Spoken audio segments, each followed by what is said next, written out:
Thank you. I was warned not to touch this screen here, or else I might send my presentation haywire. You said that the people who've been here a while know what to expect, but they don't, because I've been living off Browns jokes for the last 10 years. And this is the first year I really can't make any Browns jokes. I don't know. I'm still thawing out a little bit. It's cold. I spoke in Cleveland on Wednesday, and I think it was minus 21. I spoke at Ohio State yesterday. It was minus 200 or something. So it's been really tough. Have we not considered moving this conference to Florida? I mean, we all love Ohio. I get it, but this week has been ridiculous. I think, what did we say? This is the 12th time. I think it's the 9th time I've driven down from Cleveland in a snowstorm. So anyway, if you don't know about ISA, I won't go into too much detail, but we are a publisher of economic forecasting, country analysis, risk forecasting for about 194 different international markets. We do things, we have subscriptions where clients subscribe to our research, our publications. We do advisory services. Some of our clients that we do advisory services for include McDonald's, Microsoft, the NBA, who we're working on a major project with right now. So if you've been here before, you know the agenda. In between the Browns jokes, we actually talk about the global economy a little bit. So this time I've switched up the order a little bit. We're going to talk about the state of the global economy. We're going to look region by region at what's going on in the world. And then we're going to look at some key issues and trends impacting the global economy. We'll take a little deeper dive into trade and investment because that's such a big issue right now. And then, of course, we have time for easy questions at the end of the presentation. Nothing difficult. It's very early in the morning still. So, the state of the world economy, what are some of the issues that we're looking at right now? Well, one of the big ones, perhaps the most important, is what we call the downturn in sync. That means that almost every major economy in the world is forecast to grow at a slower rate this year than it did last year. In fact, 12 of the world's 14 largest economies, including the United States, Europe, Japan, China, all are expected to grow at a slower pace in 2019 than they did in 2018. Now, we're not predicting a major downturn right now, but definitely we are seeing a slowdown. I'll talk a little more detail about China's economic situation because there is a lot of volatility right now in China, and of course that's a key growth market for many of your companies. Europe, another key market for many of you, their economic outlook has deteriorated in recent months. We'll talk about the trade war. The global trade war is something that is a major concern for many companies right now. It's not really a global trade war yet, but the potential for one is there. We'll talk a little bit about a market correction. Remember, stocks fell by almost 20% here in the United States just before Christmas. That was mirrored in many major markets around the world. There's been a recovery in recent months, recent weeks, but not a full recovery. Talk about emerging markets in a little more detail, and then finally talk about demographics and labor shortages. So, the same slide, I think I've had this same slide for 12 years now. It just changes the data. We just change the data every year. It shows the overall rate of global economic growth over the past few years. And if you look at that number, it looks like things are remarkably steady. Like the global economy is this incredibly stable and calm place. In fact, we forecast that GDP last year grew on a world basis by 3.8%. The same is in 2017. And in fact, since 2012, global economic growth has held steady between 3.3 and 3.9% every year. There is no period in modern history where we've had such a long period of stable economic growth. Now, of course, that masks some major discrepancies in terms of economies that are doing well, economies that aren't doing well. One of the big breaks is developed economies and emerging markets. There's been a major difference in terms of growth in developed economies and growth in emerging markets. Now imagine, I may have mentioned this last year, but just imagine for a second your company, your grandfather had a company and he was doing business here in the United States and in Canada and in Europe and Japan perhaps in the 1950s, the 1960s, the 1970s. And the average growth in those economies during that period was over 4%. So your grandfather's company was doing tremendously well in the 50s, the 60s, and 70s, just growing organically in very stable, easy to do business markets. Now let's say your mother took over the business in 1980, and for the next 20 years she ran the business. And in those growth markets that your grandfather had, well, suddenly they were growing at just 3% per year. A lot of the growth that was in place in previous decades had slowed in the United States, in the 1990s in Japan, and then in Europe after the oil crisis. And now imagine you took over the firm in 2000. And your business in North America, in West Europe, and Japan was dealing with markets that have grown by less than 2% for the last 2 decades. So we see this incredible slowdown in developed economies from 4% to 3% for 20 years, and now to below 2%. Now, we did realize a little bit of a pickup in recent years. In fact, developed economies grew at an average of 2.2% over the last 3 years. But again, that's much lower than the rates of growth that we saw earlier in previous decades. As far as the United States and Canada are concerned, over the last few years, we've seen relatively decent growth. Our estimate for GDP growth in the US for 2018 was 3%. It's going to be 2.9 or 3%. We're just waiting for the fourth quarter numbers to come out. That's the highest rate of growth since before the financial crisis. We had gone, I think it's 12 consecutive years without reaching growth of 3%. So the tax cuts did have an impact, at least a near-term impact, on boosting consumer spending, increasing business confidence levels. So we saw a little bit of higher growth. We're forecasting a bit of a slowdown in the United States in 2019. Our forecast, we just revised it downward a little bit to 2.6%. That's because the first quarter number is likely to be a little bit worse than expected because of the shutdown, because of this bad weather. In fact, the first quarter seems to always be the quarter where the US economy runs into some type of trouble. As far as Canada is concerned, 2017 we saw strong growth. That slowed in 2018 because there was a lot of uncertainty over Canada's trade relationship with the United States. Commodity prices fell again in 2018 after picking up a little bit in the middle part of the year. That weighed a little bit heavily on the Canadian economy. But overall, North America is doing better than most of the world's other developed economies. Some of the key issues we're looking at in North America right now, the tax cuts. Now, there was a major impact in 2018, but we're already seeing that the impact is starting to wear off, as expected. That will have a lesser impact on growth in 2019 and almost no impact in 2020. Labor shortages, which many of you are probably familiar with. The unemployment rate in the United States right now is 3.9%. Wage levels have been going up now in recent months because of these labor shortages, because demand is now exceeding supply. Of course, the political situation is quite volatile. The second half of President Trump's first term in office will be interesting, if nothing else. It does create some uncertainty among businesses and among investors as to what the political situation will be. And then north of the border, there will be elections in October. We expect the current government to remain in place. The Liberal Party and Prime Minister Trudeau are in the lead in the polls. But between now and October, a lot can happen. So that remains to be seen as well. Another key developed region is West Europe. Now, West Europe had been struggling. 3 recessions between 2009 and 2013, a lot of volatility. Since 2014, there was a pickup. West Europe grew by an average of 2% per year in recent years. But in the second half of last year, there's been a major slowdown in economic growth in Europe. Germany had a marked slowdown in the second half of the year. France and Italy continuing to struggle. And of course, Britain is preparing perhaps to withdraw from the European Union, and that's really damaged the British economy. In fact, that Brexit, which it's called, nobody really knows what's going to happen with Brexit. It is a serious issue as far as the European economy is concerned, because the fastest growing big economy in Europe was Britain.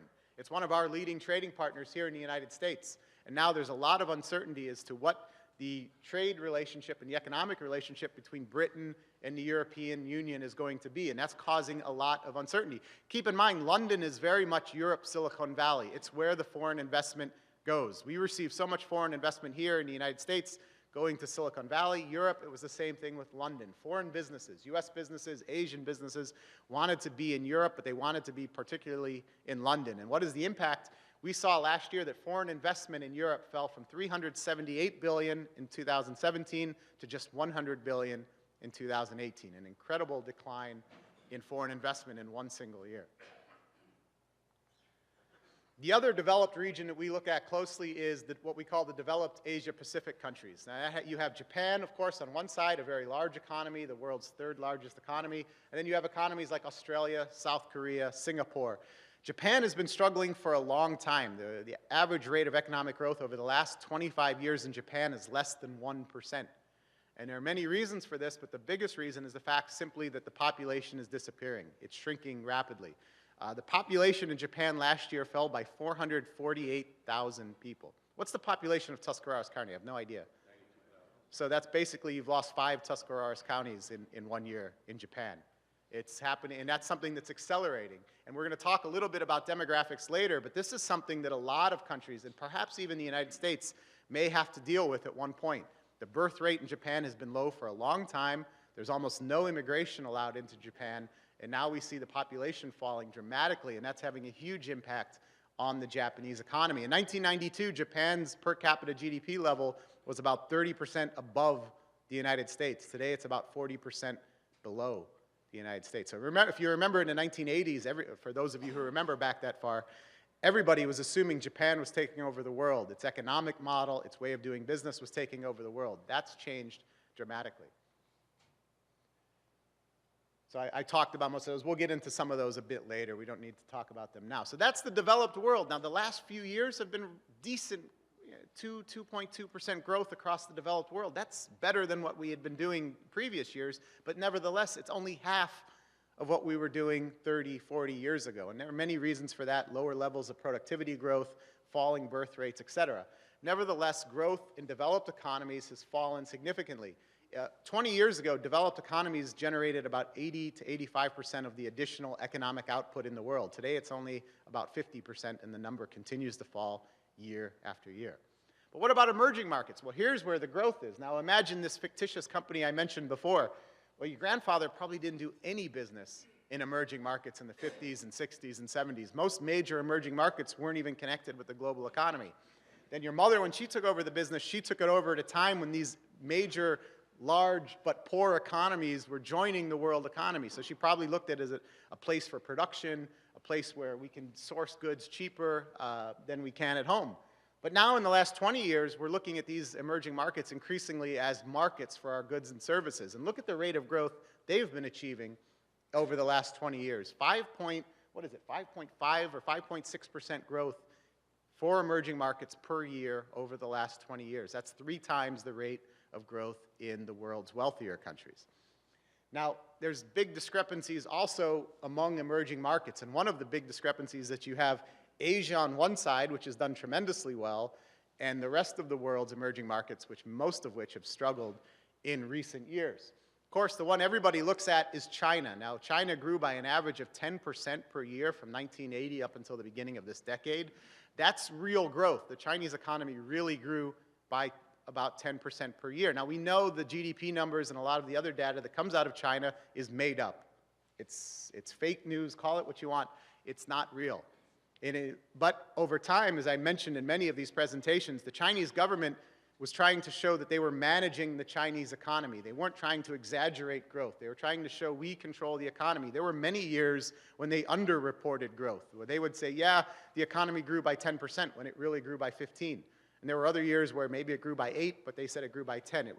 They were trying to smooth the volatility within the economy. Now, we saw in 2015 a lot of market volatility in China, and that was the first time where the Chinese government really consistently exaggerated the rate of growth in China. There was a recovery, 2016, 2017, the economy did pretty well. But in the second half of last year, we estimate that in reality, the Chinese economy only grew by about 1.5%. Now, we're showing the official numbers there, like most people do. But in reality, the Chinese economy has hit a major speed bump. There's a number of reasons for that. There's the trade war. Of course, that has had a major impact on Chinese exporters.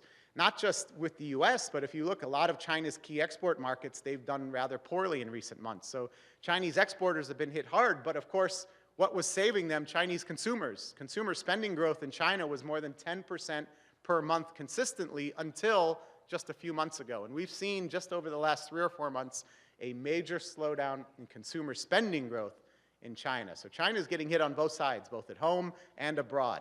And that's been bad news for the Chinese economy. Another issue they have is debt. Now, if you look at debt, a lot of times we focus on public debt. What is the share of public debt to a country's GDP? But if you look at total debt, so all the private sector debt, whether it be financial debt, whether it be corporate debt, whether it be personal debt, China's total debt level is 3 times the size of its economy. No emerging market in the world has that level of debt. Now, the Chinese government realizes this is a potential risk, a significant risk, so they've tried to rein in lending. They've tried to say we have to cut down on lending to get our debt problem under control. However, now that the economy is slowing, they're forced again to start letting the loans flow again to keep the economy flowing. They just announced 2 weeks ago that they were going to increase lending to small businesses, to family businesses. So this is having, again, the effect of rising debt levels in China.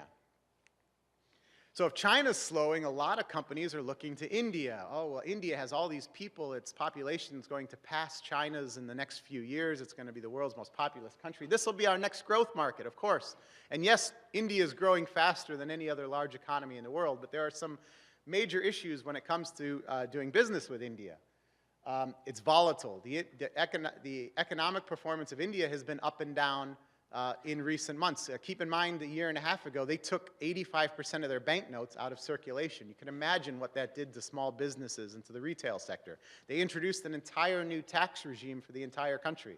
So there's been a lot of those type of issues. And then just simply the fact that the population in that country is growing so quickly. By the middle of this century, which is just 31 years away, the population of India is forecast to be 1.8 billion people. Basically 5 times the current population of the United States, even more. And it's a relatively small place geographically. So you can imagine what that means for the environment, for living standards. 14 of the world's 15 most polluted cities today are found in India. So this is something that's going to be a big issue. And of course, that's all playing a role in these elections that are coming up. The most important elections we're looking at in 2019 are India's national elections this spring. It looked like the government was going to win. A few months ago, everybody was predicting an easy win for the government. It is a business-friendly government. It is a socially conservative government, but at the same time, a very business-friendly government. But they had 5 state elections in India in December, and the government's party lost every one of them. There's one, of course, you know that if you've seen me talk before, there's 3 key markets in emerging Asia. The other one is Southeast Asia, home to 660 million people, double the population of the United States. You have wealthy places like Singapore, but you have some of the world's fastest growing economies, places like Vietnam, Indonesia, the Philippines, economies that have been doing tremendously well. They're receiving a lot of investment, particularly in manufacturing. As China becomes too expensive for labor-intensive manufacturing, people are looking to Vietnam. The Philippines is receiving a lot of investment in its service sectors. So Asia is doing well. If you take Asia as a whole, you take emerging Asia as a whole, it accounts for about 44% of all the additional economic growth in the world today. If you're looking for a consistent growth market, you have to be in the emerging markets of Asia. Even with the volatility in India, the current troubles in China, and some of the uncertainty in some other markets, there are no group of countries that provide you a more stable and consistent long-term avenue for growth than emerging Asian economies. Now, outside of Asia, it's been an entirely different story. Now, one region that's done okay is Central and Eastern Europe, and you really have to break this into 2 regions. You have Central Europe on one side, places like Poland, Hungary, Czech Republic, they're doing tremendously well. They're growing at 4 or 5% per year, some of them, even though their populations are shrinking. They've become extremely wealthy in just a short period of time. If you think about where they were when the wall fell in 1989 to where they are now, in simply 30 years, they've gone from being relatively poor emerging markets to practically developed economies on their own. On the other hand, you have Eastern Europe, which is Russia, Ukraine, Belarus. They've been doing terribly. The Russian economy has barely grown at all in recent years. They just came out of a recession. There's a couple of reasons for that. One, of course, we put sanctions on them, along with a number of other countries. And they're entirely dependent upon oil and gas and other natural resource exports. And when the price of oil and gas and minerals is low, the Russian economy generates basically no growth. So you have this country that has all these huge geopolitical ambitions, but what is the basis of a country's strength? It's its economic strength.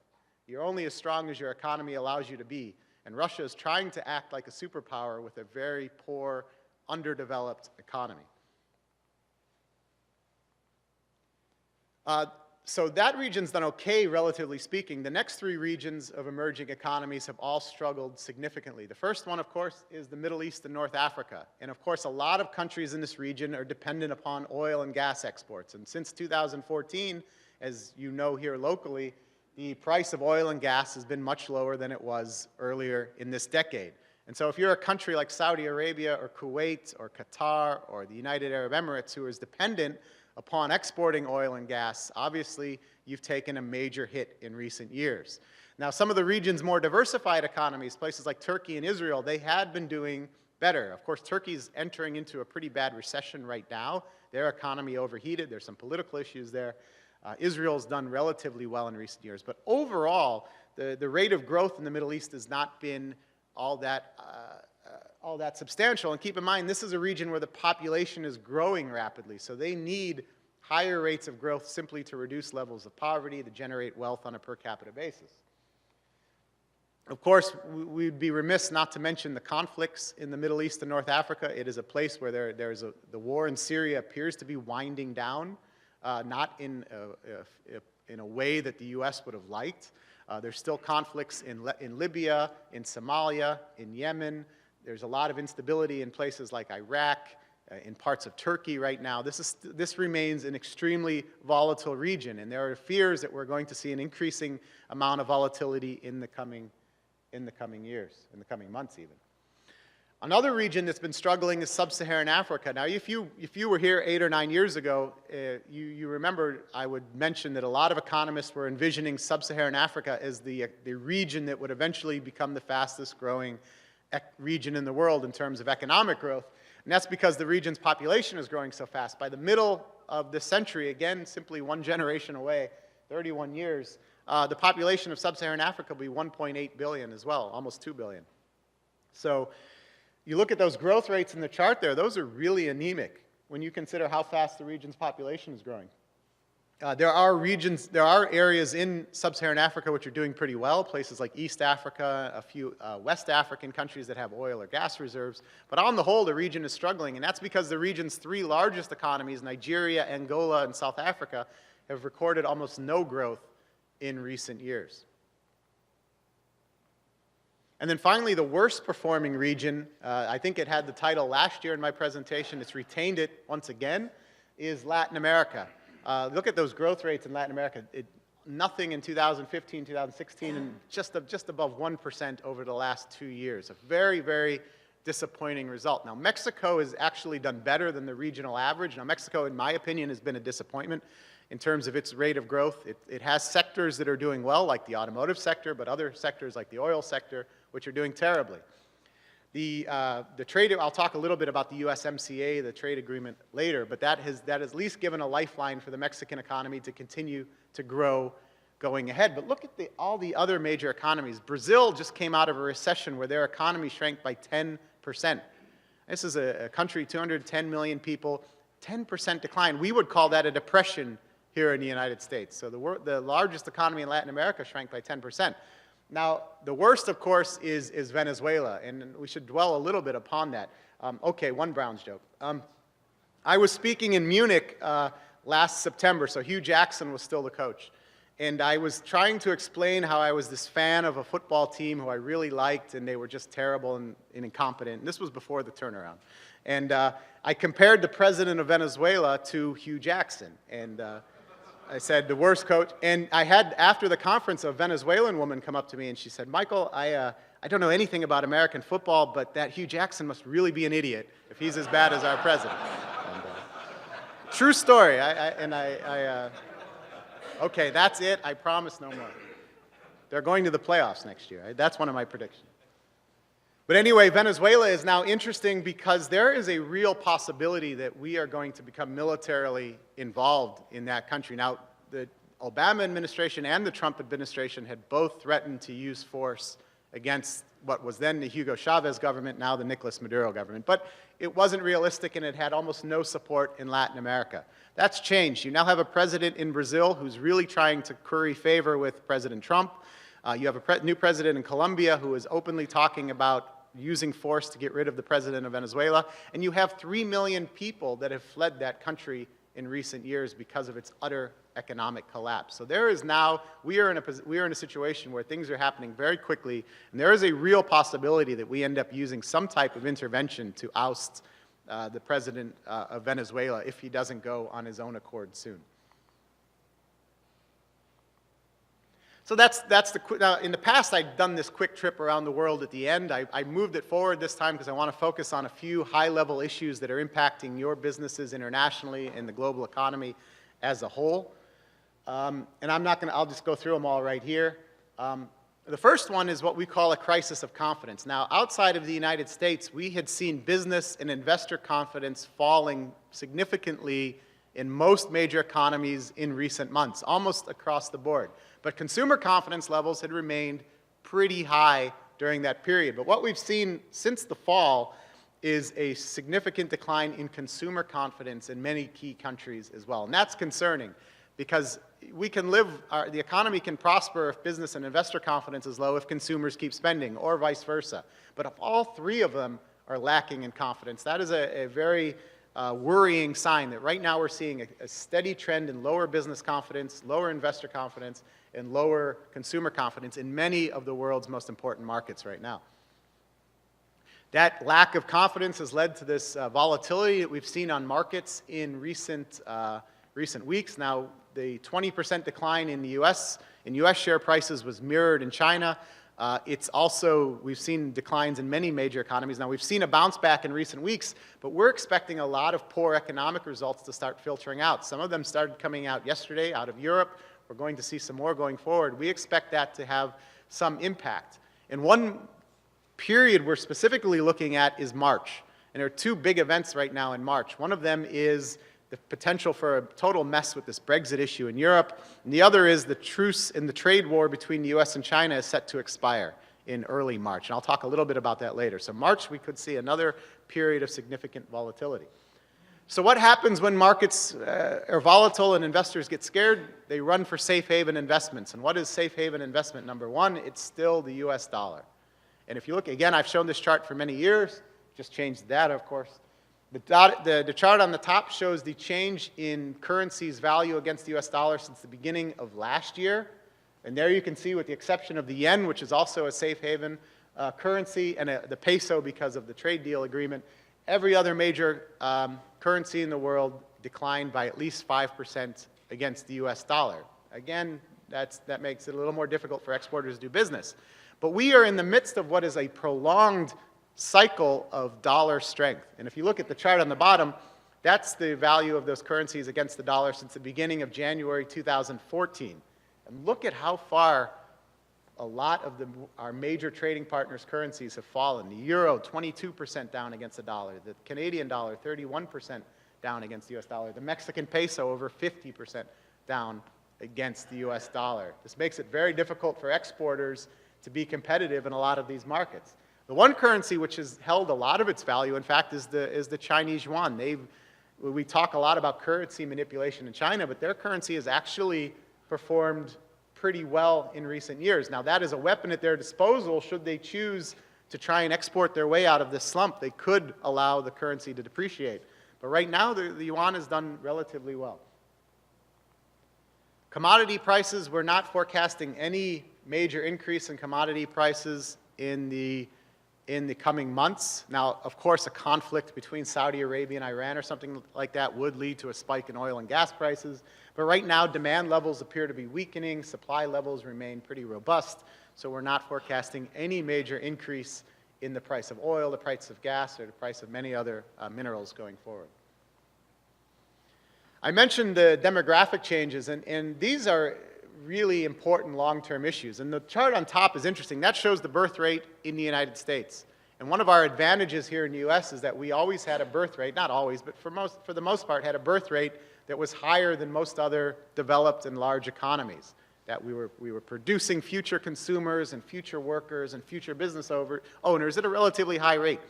The birth rate since the financial crisis has steadily fallen. And in fact, the birth rate fell to a 40-year low last year. So we talk about these labor shortages here in the United States, but if you look, who's entering the labor market? It's still that generation where the birth rate was pretty high. What's going to happen in 10 or 12 years or 14 years when these people in this low birth rate period start to become 16, 18, 20, 21, start entering the workforce, start going to university. It's going to become even tighter. We're going to be ever more reliant upon automation to produce our goods and to take care of our services. And it's not just the United States. We have low birth rates in most developed parts of the world now, and even in many emerging markets in places like Asia and in Latin America. China, they got rid of the one-child policy about 18 months ago in a bid to boost the birth rate. It's done absolutely nothing. We've seen in some countries now the birth rate fall below 1, which is basically the average woman has just 1 baby in her lifetime. And the replacement rate is 2.1. If the average woman in your country has 2.1 babies and your migration level is 0, your population will hold steady. But we're seeing the birth rate fall well below that in many parts of the world, and that's a major long-term challenge. That's one of the reasons why those growth rates in developed economies consistently are falling. And we're not seeing the productivity increases needed to offset the declining demographic situation.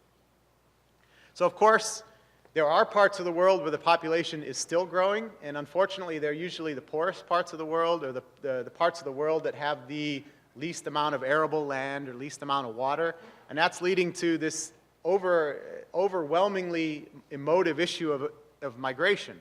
Now here in the United States, of course, there's all the controversy about building a wall and about migration coming in from the south. It's important to note that Latin America's population growth is also falling significantly. And in fact, we don't see that many long-term population pressures here in the United States from Latin America. In contrast, there are parts of the world like Europe and the rich countries of the Middle East, which have regions like Sub-Saharan Africa and the poorer countries of the Middle East and Central Asia surrounding them, where population growth continues. The average woman in some countries is having 5 or 6 babies in these places, and there are no jobs being created. There's very little arable land. There's no water. So there is the real immigration pressure going forward. And that's going to remain a very important political issue. We see it. It's not just here in the United States. We monitor every election in the world. If you would have asked the question 10 years ago, rank your most important issues when you vote, migration wouldn't have been in the top 10. It's in the top 2 everywhere now. It is an issue that is being used by politicians on the right and left to further their agenda, and it's become a very important issue. One thing we're looking at as well is what we call the battle for technological supremacy. There is a Cold War underway between the United States and China for domination of many of the most important high-growth, high-tech industries, whether it be artificial intelligence, whether it be software, whether it be biotechnology, et cetera. There is a huge amount of investment in China right now going into firms to compete with what are now the U.S. leaders in many of those sectors. This is something we're watching closely. The rest of the world is watching with trepidation as these two countries do battle. But for the U.S., it is a significant challenge, because why has the U.S. done better than a lot of the other rich countries in recent years? It's because the U.S. has such a strong position in so many high-tech, high-growth industries. So those are some of the key issues right now facing the global economy. Let's talk a little bit more about trade and investment, because there have been some very interesting developments in this sector in recent months and over the longer term as well. Now, you've seen that chart if you've seen my presentations before, and I started saying it a few years ago, and it's held true. Global trade levels remain pretty depressed. Now, if you looked at this chart going back to the 1980s, global trade always was growing faster than the global economy. But really, since 2012, that's not the case. We've had almost no growth in global trade. There's a number of reasons for that. Companies are investing closer to home. They're starting to source closer to home. But we've also seen commodity prices down. We've seen risk levels rise. So we've seen this decline in trade. And you see it, and that's by decade, the chart on the bottom. And there's a clear decline in recent years in terms of the average rate of growth for global trade. So what are some of the key issues we're going to talk about? Of course, the threat of a trade war, which I want to talk a little bit more about later. It's not just China that's being targeted by the Trump administration. We have trade imbalances with some countries in Europe. We have trade imbalances with some other emerging markets. The Trump administration is focused, rightly or wrongly, on deficits that we have. Now, keep in mind, since this whole trade spat with China has started, our trade deficit with China has increased. So if the Trump administration's goal was to reduce the trade deficit, it's not working. what's happening is that if, let's say, the US and China do escalate this trade war, which I'll mention in a little bit, China is going to try and export its products somewhere. It has to, especially with the domestic market weakening right now in China. So it's going to basically dump products in other markets, which is going to force them to start putting up barriers. The big danger of this isn't that it's just a US and China trade war. It's one that spreads to many other economies around the world. If China starts trying to export cheaply to Europe, they're going to put up barriers. If they try to do it in Latin America, the same thing. So the proliferation of trade barriers is the real risk from this trade dispute. So a lot of the tensions that we have now in trade and investment stem from the fact that so much trade, so much export is now coming from emerging markets, so much investment is going to emerging markets. And you can see in developed economies the same picture. We've gone from 70% of exports in the world came from developed countries 20 years ago to just above 50% today. So a significant decline in exports from developed economies, and that's to be expected. But still, the imports, so as a market, developed economies still remain important, still about almost 57%.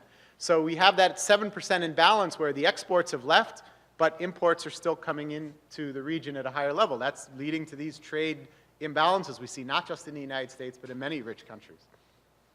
And then you see emerging markets went from 30% to almost 50% today, mostly in manufacturing. This is goods plus services, so if this was just a manufacturing chart, it would be significantly higher. But yes, they're becoming more important markets, but their importance has not matched the importance of them as exporting centers. So again, that's leading to a higher level of trade imbalance. China, of course, is now the largest exporter in the world. It passed the US a few years ago. Its growth is continuing. The perfect example is the automotive industry. In 1990, China produced 500,000 cars. That's it. Today, it produces 30 million cars. It produces more cars than the United States, Japan, Germany, and South Korea combined. In one generation, it went from a nobody in the automotive industry to the dominant player. And most of that production right now is for domestic consumption. But last year was the first year in recent memory that automotive sales in China declined. So you have all this production, all this capacity in the automotive industry in China, and suddenly you have a market that's not growing. So what's going to happen? They're going to have to start to look to export. Now, most people right now probably don't envision themselves buying a Chinese car, but my father never, or my grandfather never would have envisioned buying a Japanese car. My father would have never envisioned buying a South Korean car. Everybody buys them now. So this is something that's coming for the automotive industry, and that is replicated in many other industries around the world. In China. Now, this is an interesting chart because it shows growth rates by exporters. And of course, China and India right near the top of the list. But what's interesting for me is that among developed economies, the United States has still managed, despite a strong dollar, despite some weak export markets, to grow by 20% our exports over the past 10 years. Every other major rich country in the world has seen export growth, seen exports decline over the last years, except the United States. Again, that has a lot to do with the fact that we are very strong in very many high-tech, high-growth sectors. We still are the largest market for exporters in the world. The United States remains the #1 market, so when the United States sneezes, the world still catches a cold. China is catching up to us, of course. Their growth is faster, so it's just a matter of time till they do catch us. But nevertheless, the U.S. remains a significant market for exporters around the world.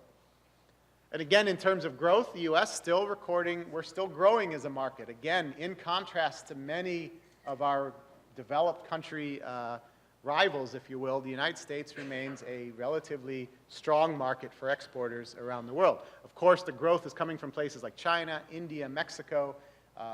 That's to be expected, China becoming an ever more important market. So this slowdown that we've seen in China is having a significant impact on many US-based exporters. There were some trade deals reached over the past year. Of course, the USMCA replaced NAFTA. It sounds like a Village People song, but it's the new, and Trump was really sticking it to Canada because Canada was refusing to sign on until the end, so they got stuck at the end. That's hence the USMCA. There's not too many, most of the changes are cosmetic unless you're in the oil industry or the dairy industry, not the oil industry, the automotive industry. The automotive industry is one that could have there could be a major impact, because part of the New Deal says that a certain share, I think it's 85% of a car's parts, have to be produced in factories where the average wage, I believe, is over $15, which is much higher than the average wage in a Mexican factory. So that could have an impact on the Mexican automotive industry, which has been doing very well in recent years. Another one is the CPTPP. These are hard to say. That's the former TPP that President Trump pulled the U.S. out of right after he took office. The other 11 countries went ahead and signed a deal to form a trade deal. So you have Japan, you have Mexico, you have Canada, Australia, and a number of other Pacific Rim countries forming what is, in many ways, a trade deal seen as a way to offset China's growing economic influence in the Pacific Rim region. There was a trade deal on Africa, including 49 countries last year, and the EU and Japan signed a bilateral trade agreement last year.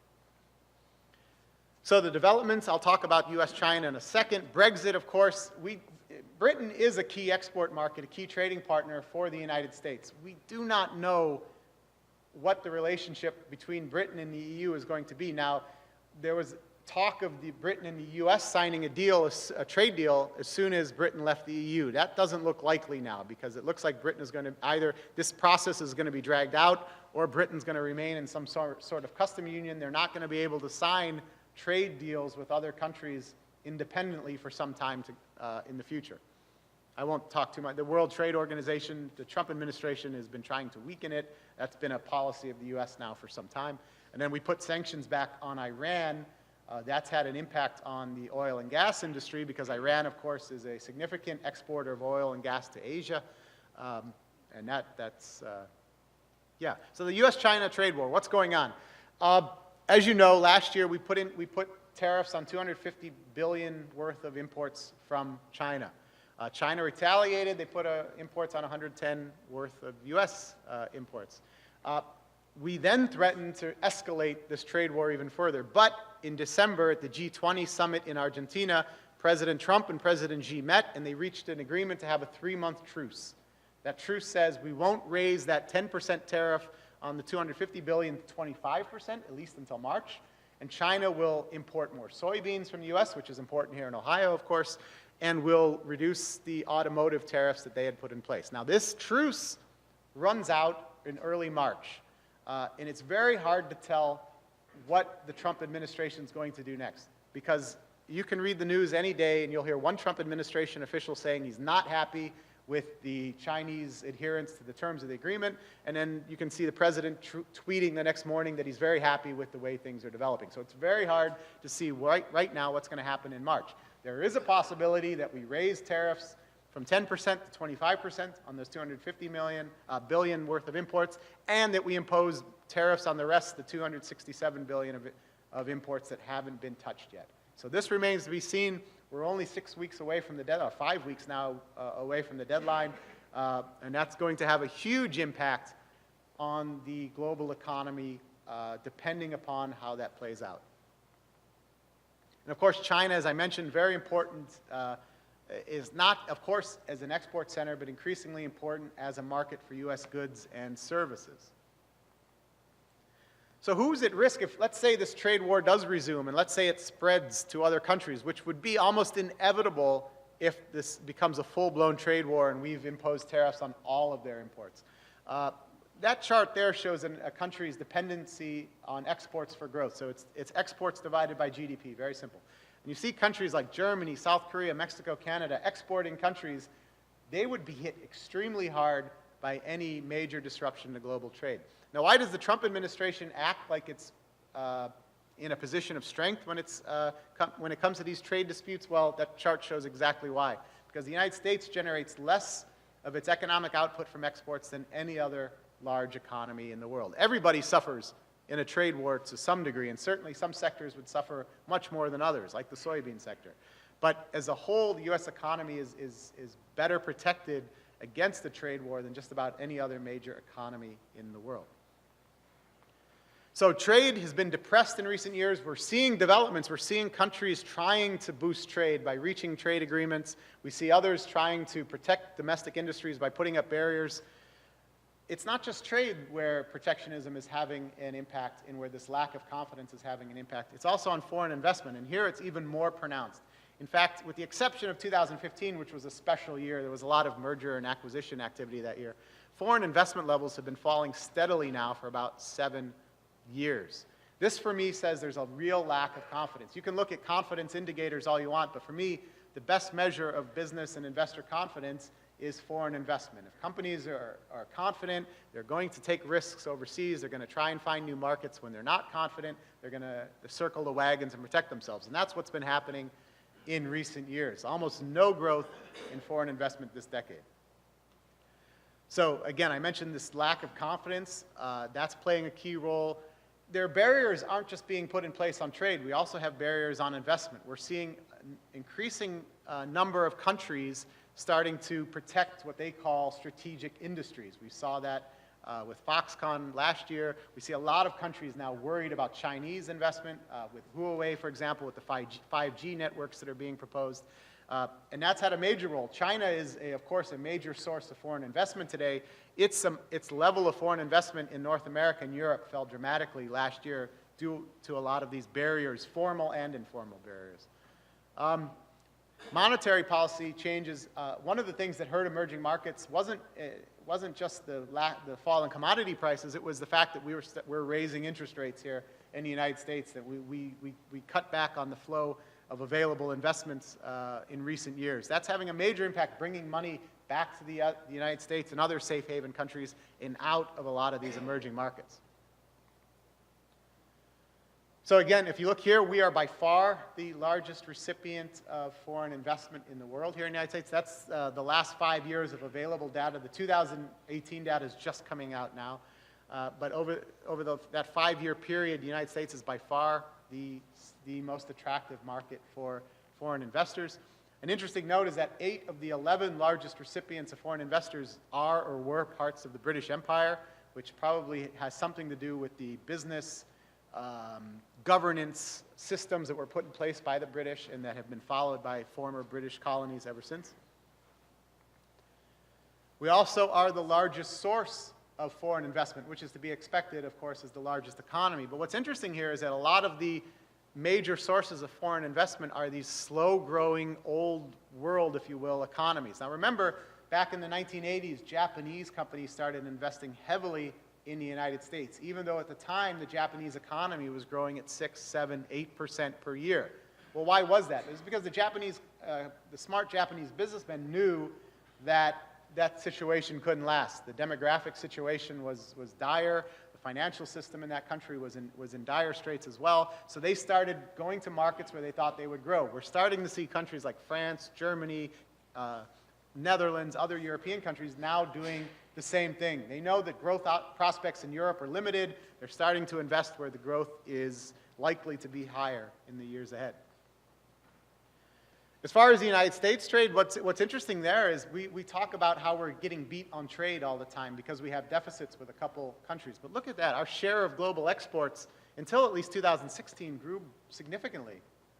Again, part of that is the high-tech sectors we're in. We have a lot of commodities here that the world wants. We have a very robust agriculture sector. Agriculture is one of the safest growth markets long-term in the world. So we actually were doing pretty well. Now, we've seen a decline in recent years, but still the United States accounts for about 10% of global exports, a pretty substantial amount. Foreign investment growth in the U.S. is also slowed, just like in the rest of the world. It hasn't slowed as much as in others. We had that huge growth in 2015, but a lot of that is due to the new barriers that have gone in place in recent years. What about Ohio? We're here in Ohio. How is Ohio doing in terms of trade? The chart there shows our global trade growth. We had a little bit of a slump in 2015 and 2016, but we're forecasting higher trade growth over the near term. Of course, our trade markets are the 3 countries that were most targeted by the Trump administration for trade barriers. Canada, Mexico, and China account for about 60% of Ohio's exports. So that's a bit of a concern. But the fortunate thing is those are all markets that we expect to record at least decent growth in the years ahead. A lot of other U.S. states don't have such an interesting market profile for their exporters. In terms of foreign investment, again, it's relatively diversified here in Ohio. Of course, a lot of it is focused on industry, whether it be automotive, industrial machinery, plastics, metals, rubber, et cetera. But it is relatively diversified. We're not dependent upon any single sector for investment. And we're not dependent upon any single source of investment. No country accounts for more than 20% of the foreign investment coming into Ohio. That's favorable. We do this in other states, and you look at some of these charts, some states are reliant upon 40% of all foreign investment goes into one sector, or it comes from one market. So keeping the sources of investment diversified, as well as the sectors where the investment is going diversified, we view as a very important key to growth. So we've gone around the world in the time it takes Hugh Jackson. No, I'm not going to go there. In about an hour, which is good. And so what should you take away from this before we get into Q&A? Well, 2019 is going to be a year of slowdown. That is certain. Every major economist in the world expects global growth to be slower to a degree in 2019. Now, we're not forecasting a recession here in the US or in Europe. Some European economies will have a recession. China will continue to struggle to some degree, but it'll be a challenging year in 2019. Trade tensions are going to remain high. How these next few weeks between the US and China plays out is going to be very important for the performance of the global economy for many months. I've been doing this now since 2003, and if you count my time at PricewaterhouseCoopers since 2000, the pace of change right now is greater than it's ever been. And keeping on top of everything that's changing in the world is trickier now than it's ever been. It's not just that the president tweets at 3:30 in the morning. It's not just that there's news that you have to double and triple and quadruple check the sources. Just the pace of change, technological, demographic, political, is changing, is accelerating so dramatically. So that's, you have questions, I take questions now, of course, but if you think of anything, or if you ever have questions about international markets that you're operating in or that you're curious about, don't hesitate to email me. I'm usually available. It may take a little bit of time to answer if I'm traveling, but I'll always get back to you. And visit our website. It's isa-world.com. You learn more about what we do, or about what I do.